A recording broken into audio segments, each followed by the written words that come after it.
മൻ തവല്ലഅ ഫഖാല ബഅദ ഫറാഗിഹി മിൻ വുദൂഇഹി, നിസ്കരിക്കുവാൻ വേണ്ടി വുദൂ എടുക്കുകയും വുദൂ എടുത്തു കഴിഞ്ഞാൽ വുദൂ എടുത്തു കഴിഞ്ഞിട്ട് ചൊല്ലേണ്ട ദിക്റുണ്ട്, ദുആ ഉണ്ട്. ആ ദുആഇന്റെ കൂടെ സുബ്ഹാനകല്ലാഹുമ്മ വബിഹംദിക, പരിശുദ്ധനാണ് റബ്ബേ നീ, നിന്റെ പരിശുദ്ധിയെ ഞങ്ങൾ വാഴ്ത്തുകയാണ്, നിന്നെ സ്തുതിക്കുകയാണ് റബ്ബേ.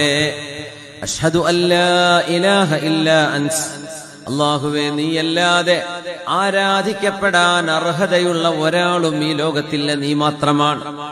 അസ്തഗ്ഫിറുക വഅതൂബു ഇലൈക, നിന്നോട് മാപ്പ് ചോദിക്കുന്നു റബ്ബേ, നിന്നോട് ഖേദിച്ചു മടങ്ങുന്നു റബ്ബേ എന്നൊരാൾ പറഞ്ഞാൽ കുതിബ ഫീ റിഖിൻ, അത് പ്രത്യേകമായ ഒരു കടലാസിൽ രേഖപ്പെടുത്തപ്പെടുകയും തുമ്മ ജുഇല ഫീ ത്വാബഇൻ, സീല് വെച്ചതിനെ മൂടിക്കളയുകയും ചെയ്ത് അല്ലാഹു തആല സീല് വെച്ച് അടച്ചു വെച്ച പ്രത്യേകമായ ഒരു ദിക്റായി അല്ലാഹു സ്വീകരിക്കുകയും ഫലം യുക്സർ ഇലാ യൗമിൽ ഖിയാമ, അന്ത്യനാളിലാണ് ആ ഖബറുകൾ അല്ലാഹു പൊട്ടിക്കുന്നത് എന്ന് റസൂലുള്ളാഹി സ്വല്ലല്ലാഹു അലൈഹി വസല്ലം.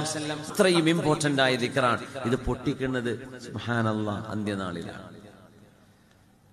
എന്തൊരു സന്തോഷം ഉണ്ടാവും നാളെ ഖിയാമത്ത് നാളിൽ. നമുക്ക് സന്തോഷിക്കാൻ ഇതിലും വലിയ ഹസനാത്തുകൾ. എത്ര വുദു കൊടുക്കും നമ്മൾ? മിനിമം 5 വുദു കൊടുക്കണ്ടേ? ഓരോ വക്തിനും വുദു എടുക്കുകയാണെങ്കിൽ എടുത്തിട്ട് ജന്മത്ത് മുറിയാത്ത ആൾക്കാരുണ്ട്, അവരെ പറ്റിയല്ല പറഞ്ഞത്.